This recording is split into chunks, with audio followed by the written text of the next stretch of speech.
Sa term mo, what is success to you? Success? Like, paano mo masasabi if like, na-achieve mo na yung success? Success for me is when you're financially stable, you have your own stuff, things that you love. Tawag yun?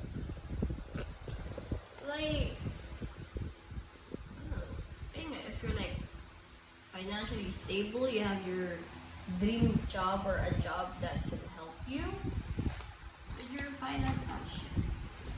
And you have your own family that makes you happy. So, how do you see yourself in 10 years? How do you see yourself in 10 years? In 10 years, probably either successful or dead. I got two choices, bro. Ayaw mo maging gamer? Ayaw mo maging gamer? Streamer? I will be. Probably. I am fucking dead. Yeah.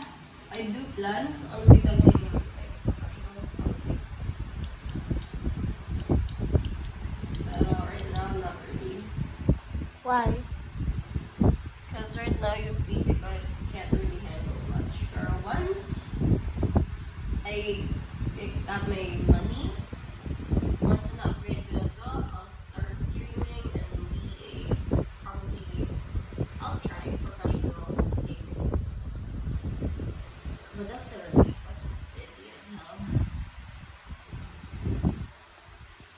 May channel ka na, girl? Hmm? May channel ka na?